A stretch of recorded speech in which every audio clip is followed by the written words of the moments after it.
High all government job aspirants, welcome to my YouTube channel gen studies for government jobs. তখন আমরা discuss করছি তোমাদের 16th মে third শিফটে আসা যে কোশ্চেন্স গুলো। তো তোমাদের যতগুলো কোশ্চেন্স আমি কালেক্ট করতে পেরেছি, প্রায় 21 এর মতো কোশ্চেন্স, সেগুলো তোমাদের আজকে করিয়ে দিচ্ছি। কিছুক্ষণ পর আজকে 7 তারিখের কোশ্চেন্স গুলো তোমাদের করানো শুরু করব। তোমাদের যাদের পরীক্ষা রয়েছে বিভিন্ন শিফটে, যখনই পরীক্ষা দিয়ে আসবে, প্লিজ এই নাম্বারটা একটু সেভ করে রাখো। এই হোয়াটসঅ্যাপ নাম্বারে তোমরা যে কোশ্চেন্স গুলো তোমাদের মনে থাকবে সেগুলো একটু তোমরা কোশ্চেন্স গুলো সেন্ড করে দিতে পারো, তাহলে আমার এই অ্যানালিসিস ক্লাসগুলো করতে আমার একটু সুবিধা হয়। ঠিক আছে, মেন টেলিগ্রাম চ্যানেল জবসকে একাডেমি জয়েন করে নেবে, এখানে সমস্ত অ্যানালাইসিস ক্লাসগুলো পিডিএফ দেওয়া হয়। এছাড়া ফেসবুক পেজ, ফেসবুক গ্রুপ চাইলে জয়েন করে নিও। তোমাদের জন্য 3টে স্টাডি মেটেরিয়াল। সবার প্রথম 129 থেকে 188 3000 জিকে কমপ্লিট করো, তারপরে এসএসসি এমটিএস 2020 2021 এর প্রিভিয়াস ইয়ার গুলো কমপ্লিট করো। প্রচুর প্রশ্ন এই প্রিভিয়াস ইয়ার সেট গুলো থেকে আসছে। ভিডিও ডেসক্রিপশনে এইগুলো আমাদের ওয়েবসাইট থেকে তোমরা এই পিডিএফ গুলো লিঙ্ক পেয়ে যাবে, সেখান থেকে তুমি নোটস গুলো বাই করে নিতে পারো, অথবা ডাইরেক্ট হোয়াটসঅ্যাপ মাধ্যমে পিডিএফ গুলো বাই করতে চাইলে এই হোয়াটসঅ্যাপ নাম্বারেও তোমরা আমাকে মেসেজ করতে পারো। প্রথম প্রশ্ন তোমাদের যেটা এসেছিল, একটা কঠিন প্রশ্ন, পিআইএল এর ফুল ফর্ম হলো কি? তো পিআইএল এর ফুল ফর্ম হচ্ছে পাবলিক ইন্টারেস্ট লিজিটেশন, পিআইএল। ওকে, এটা একটা কঠিন প্রশ্ন বলবো। সেকেন্ড হচ্ছে অমিত্র ঘাত নামে কে পরিচিত? এটা আমরা সবাই জানি যে অমিত্র ঘাত নামে পরিচিত হচ্ছে বিন্দুসার। তো বিন্দুসার গ্রিকদের কাছে অমিত্র ঘাত নামে পরিচিত। স্বরাজ আমার জন্মগত অধিকার, এটাও একটা সহজ প্রশ্ন, তোমরা সবাই পারবে। কি অ্যান্সার হয়ে যাবে? স্বরাজ আমার জন্মগত অধিকার, এই উক্তিটি হচ্ছে বাল গঙ্গাধর তিলকের। তারপরে দেখো কথক কোন রাজ্যের নৃত্য? এটাও আমরা সহজ প্রশ্ন বলবো। তো কথক নৃত্যের উৎপত্তি কোথায় হয়েছে? নর্থ ইস্টে বা উত্তর ভারতে, বা যা সাধারণত উত্তরপ্রদেশ, স্টেট জিজ্ঞেস করলে উত্তরপ্রদেশ। ঠিক আছে, নেক্সট দেখো শরণ রানী কোন ইনস্ট্রুমেন্টের সাথে যুক্ত বা কোন বাদ্যযন্ত্রের সাথে যুক্ত? তো শরণ রানী আমরা প্রত্যেকে জানি শারদ বাদ্যযন্ত্রের সাথে যুক্ত। হুবহু তোমরা কমন পেয়ে যাচ্ছ। দেখো প্রত্যেক দিনই আমি তোমাদের বলছি এই টপিক থেকে প্রশ্ন আসছে, এক্সট্রা ডিটেলস যেগুলো করে দিচ্ছি সেখান থেকেই পরীক্ষায় তোমাদের প্রশ্ন আসছে। আলাউদ্দিন খান, আমজাদ আলী খান, আলী আকবর খান, বুদ্ধদেব দাশগুপ্ত, বাহাদুর খান, শরণ রানী এবং জারিন এস শর্মা। তো আজকে দেখো শরণ রানীটা তোমাদের পরীক্ষায় কমন চলে এসছে। আই হোপ তোমরা আজকে অ্যান্সার করে এসছো। যে কোশ্চেন স্টুডেন্টরা এই কোশ্চেন গুলো কমেন্ট করেছে তাদের পরীক্ষা কিন্তু ভালো হয়েছে। তোমাদের কেমন হয়েছে একটু কমেন্ট করে জানিও। দেখো I2 U2 তে কোন কোন দেশ রয়েছে? তো এটা তো কয়েকদিন আগে এই রিলেটেড একটা প্রশ্ন পরীক্ষা এসেছিল। I2 দিয়ে হচ্ছে, আই দিয়ে হচ্ছে ইন্ডিয়া, ইসরায়েল, ইউনাইটেড আরব এমিরেট এবং তোমাদের ইউএসএ। তো আই দিয়ে হচ্ছে I2, ইউ দিয়ে হচ্ছে U2। তো ভারত, ইসরায়েল, সংযুক্ত আরব আমিরাত এবং মার্কিন যুক্তরাষ্ট্র। তারপর দেখো 1983 সালের, এটা একটু কনফিউজিং প্রশ্ন তোমাদের পরীক্ষায়, অনেক জনে জানো না হয়তো, যে 1983 সালের যে ওয়ার্ল্ড কাপ হয়েছিল সেখানে ভারতের কোন প্লেয়ার সবচেয়ে বেশি রান করেছিল? তো কে করেছিল? কপিল দেব, প্রায় 300+ রান তিনি করেছিলেন। নেক্সট চলে আসি, দেখো NaOH এর অপর নাম হলো কি? তো NaOH এর অপর নাম হচ্ছে সোডিয়াম হাইড্রোক্সাইড, যেটাকে আমরা কস্টিক সোডা বলে থাকি। যত সম্ভব তোমাদের পরীক্ষা অপশনে কস্টিক সোডা এটা অপশনে ছিল। তার সাথে আরেকজন স্টুডেন্ট তোমরা কমেন্ট করেছিলে সোডিয়াম বাইকার্বনেট, তো এটাও তোমাদের সোডিয়াম বাইকার্বনেটের রাসায়নিক নাম হচ্ছে বেকিং সোডা। এবার কোনটা এসেছিল একটু কমেন্ট করে দিও, তাহলে তোমাদের পুরো ব্যাপারটা ক্লিয়ার হয়ে যাবে। নেক্সট চলে আসি, দেখো 9 নম্বর প্রশ্ন, মুল্ক রাজ আনন্দের লেখা একটি বইয়ের নাম। অপশন তো আমি পাইনি।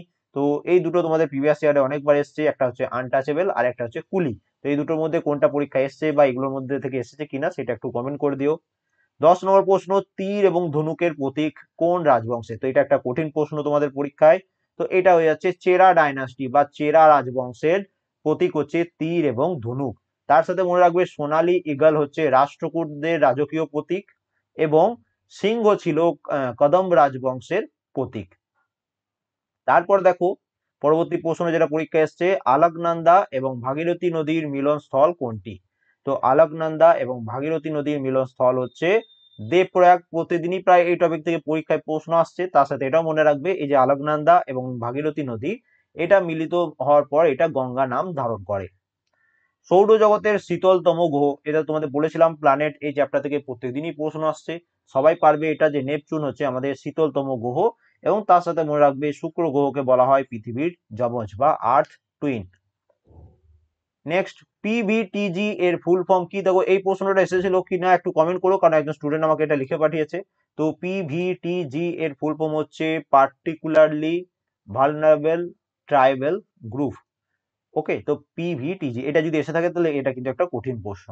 তারপর দেখো তেলেঙ্গানায় মহাকালীর পূজার হয় কোন উৎসবের মাধ্যমে? দেখো এটা তোমরা সবাই জানো, জাস্ট প্রশ্নটাকে তোমাকে শুধিয়ে দিয়েছে যে কোন এই মহাকালী পুজোটা কোন উৎসবে হয় সেই জন্য তুমি হয়তো জানো না। ডাইরেক্ট তোমাকে পরীক্ষা যদি জিজ্ঞেস করতো যে বোনালু উৎসব কোন রাজ্যে পালিত হয়, তো তোমরা সবাই অ্যান্সার করে দিতে পারতে তেলেঙ্গানাতে। তো তেলেঙ্গানাতে যে মহাকালীর পূজা হয় সেটা বোনালু উৎসবের মাধ্যমে পালিত হয়। তারপরে দেখো, মহাবিদ্রোহের সময় সিপাহীরা কবে বাহাদুর শাহের সাথে দেখা করে, এরকম টাইপের প্রশ্ন এসেছিল। তো তোমাদের 11th মে 1857, এটা কোথাও 10th মেও দেওয়া আছে, মানে 10th মে এর মধ্যরাত্রি বা 11th মে যা বলবে, 10th মে থেকে 11th মে 1857, ঠিক আছে? কোনটা অপশনে ছিল একটু কমেন্ট করে দিও। তারপরে দেখো, পিএম কেয়ার ফান্ডের নতুন ট্রাস্টি। তো পিএম কেয়ার ফান্ডের নতুন ট্রাস্টি হলেন কে? তো রতন টাটাকে রিসেন্টলি পিএম কেয়ার ফান্ডের নতুন ট্রাস্টি করা হয়েছে। যে পরিমাণ টাকা ব্যাংককে নিজের কাছে রাখতে হবে তাকে কি বলা হয়? ইন্ডিয়ান ইকোনমিক্স এর প্রিভিয়াস ইয়ার থেকে এটা তোমাদের দিয়েছে। এটাকে বলা হয় স্ট্যাটুটরি লিকুইডিটি রেশিও, যেটাকে আমরা SLR বলে থাকি। তারপর দেখো, আর্টিকেল 25 থেকে প্রশ্ন, অ্যাকচুয়ালি প্রশ্ন পাইনি, শুধু স্টুডেন্ট এটা লিখে পাঠিয়েছিল যে আর্টিকেল 25। তো আর্টিকেল 25 এ কি বলে রয়েছে? যে জীবিকা বা পেশা গ্রহণের ক্ষেত্রে ধর্ম যেন বাধা হয়ে না দাঁড়ায়, এটা আমাদের আর্টিকেল 25 এ বর্ণনা করা রয়েছে। আর কয়েকটা প্রশ্ন রয়েছে, সর্বোচ্চ কফি উৎপাদনকারী দেশ জানতে চেয়েছে। তো পরীক্ষায় তোমাদের ব্রাজিল অপশনে ছিল কিনা একটু কমেন্ট করে জানিও। তারপরে দেখো, গ্রুপ 1 আমাদের পর্যায় সারণীর গ্রুপ 1-এ কোনটি ক্ষারীয় ধাতু নয়? তো আমাদের পিরিয়ডিক টেবিলে গ্রুপ 1, তো এটা অপশন তোমার জানা নেই। তো আমাদের ক্ষার ধাতু, যেটা আমাদের গ্রুপ 1-এ থাকে, আমরা প্রত্যেকে জানি, যারা রেলের গ্রুপ বি ক্লাস করেছিল তাদের মুখস্থ হয়ে যাবে। তো lithium, sodium, potassium, rubidium, caesium, francium, এগুলো হয়ে যাচ্ছে আমাদের ক্ষার ধাতু, যেটা আমাদের পর্যায় সারণী গ্রুপ 1 এ থাকে। এবার এগুলো বাদে যেটা তোমাদের অপশনে থাকবে সেটা তোমার অ্যান্সার হয়ে যাবে যে সেটা ক্ষার ধাতু নয়। কুমারী কমলা কোন নৃত্যের সাথে যুক্ত? এটাও তোমরা হুবহু প্রিভিয়াস ইয়ার থেকে কমন পাচ্ছ, তিনি কথক ড্যান্স ফর্মের সাথে যুক্ত। আবার আরেকবার রিভিশন করে নাও, কথক ড্যান্স সাথে কে কে যুক্ত? বিরজু মহারাজ, শোভনা নারায়ণ, শম্ভু মহারাজ, লাচ্ছু মহারাজ, পণ্ডিত রাজেন্দ্র গঙ্গানি, কুমারী কমলা। দেখো এটা তোমাদের আগের বছর এমটিএস হয়ে এসেছিল, আজকেও এসছে। রোহিণী ভাটে এবং সীতারা দেবী, এনারা সবাই কথক ড্যান্স ফর্মের সাথে যুক্ত।